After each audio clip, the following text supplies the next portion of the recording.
আসসালামু আলাইকুম। বাংলাদেশ অভ্যন্তরীণ নৌ পরিবহন কর্তৃপক্ষ, যেটা BIWTA বললে আপনারা চিনেন, এখানে একটা পদ আছে ট্রাফিক সুপারভাইজার। এটার কিন্তু পরীক্ষা আগামী 4/7/2025।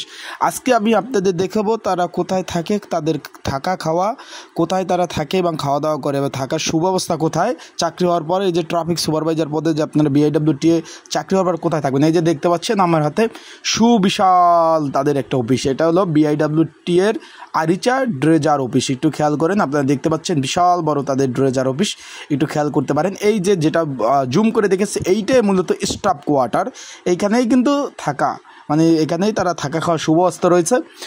অফিসটা কিন্তু একদম নদীর, মেঘনা এবং যমুনা নদীর তীরবর্তী, একদম পাশেই। তাই আজকে আপনাদের একদম ভিতরে ঢুকে দেখাবো থাকা খাওয়ার কী অবস্থা। তাই বিস্তারিত ভিডিও একদম শুরু থেকে শেষ পর্যন্ত দেখবেন। এবং ট্রাফিক সুপারভাইজার পদের পরীক্ষা লিখিত হবে না MCQ হবে, এবং পরীক্ষার জন্য একটা সাজেশন রয়েছে কীভাবে পাবেন, সকল বিষয় বিস্তারিত জানতে পারবেন। যেহেতু আগামী 4 জুলাই 2025 সকাল 9টা থেকে 10টা 30 পর্যন্ত পরীক্ষা হবে। এখানে পরীক্ষার্থীর সংখ্যা 8,942 জন। এখন আপনারা দেখতে পাচ্ছেন, আমরা চলে যাই অফিসের মধ্যে, বিস্তারিত বিষয় দেখতে পারবেন। এই যে আপনারা দেখতে পাচ্ছেন, এটা হলো আরিচা, যে তাদের যে অফিস ড্রেজার বেস সব থেকে বড় অফিস তাদের। এটা এখানে দেখতে পাচ্ছেন আমার পিছনে, এটা হলো তাদের গেট, এখান থেকে প্রবেশ করতে হয়।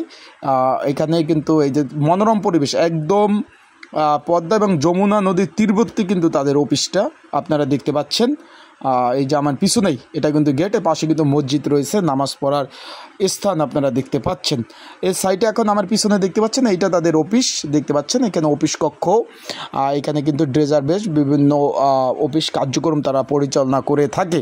তার একদম শেষে দেখতে পাচ্ছেন, এই সাইটে একদম শেষের দিকে এই যে দেখতে পাচ্ছেন স্টাফ কোয়ার্টার। আমার পিছনে দেখতে পাচ্ছেন এই যে জামা কাপড় রোদ্দা স্টাফ কোয়ার্টার। এইখানে কিন্তু যারা ট্রাফিক সুপারভাইজার পদে বা সারিং পদে যারা চাকরি হবে, এখানে কিন্তু আপনারা অফিসারদের অনুমতি সাপেক্ষে আপনারা কিন্তু এখানে থাকতে পারবেন। তাদের অনুমতি সাপেক্ষে এখানে কিন্তু থাকা খাওয়া সম্পূর্ণ ব্যবস্থা রয়েছে, বাবুর্চি রয়েছে আর তাদের রান্না করে খাওয়ার জন্য।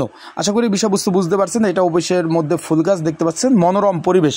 এখন যারা বাদিং সারিং এবং ট্রাফিক সুপারভাইজার যারা পরীক্ষার্থী রয়েছেন, পরীক্ষার প্রিপারেশন প্রস্তুতির জন্য একটা সাজেশন রয়েছে। যদি আপনাদের কারো প্রয়োজন হয়, স্ক্রিনের উপর যে হোয়াটসঅ্যাপ নাম্বারটা রয়েছে, ডিসক্রিপশন বক্সে যে নাম্বার রয়েছে, এই নাম্বারে আমার সাথে যোগাযোগ করে হোয়াটসঅ্যাপে মেসেজ দিয়ে আপনারা কিন্তু সাজেশনটা নিতে পারবেন। এটা কিন্তু লিখিত পরীক্ষা হবে, আবারও বলে দিচ্ছি ভাই, এটার পরীক্ষা লিখিত পরীক্ষা হবে। এটা কিন্তু MCQ পরীক্ষা হবে না, অনেকে আমাকে জিজ্ঞেস করছেন।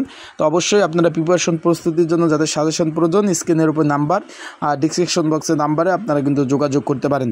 ভালো থাকবেন, সুস্থ থাকবেন। আপনাদের যে কোনো বিষয় জানতে কিন্তু কমেন্টস করতে পারেন, আমি সেই বিষয়ে জানিয়ে দেওয়ার চেষ্টা করবো। আসসালামু আলাইকুম।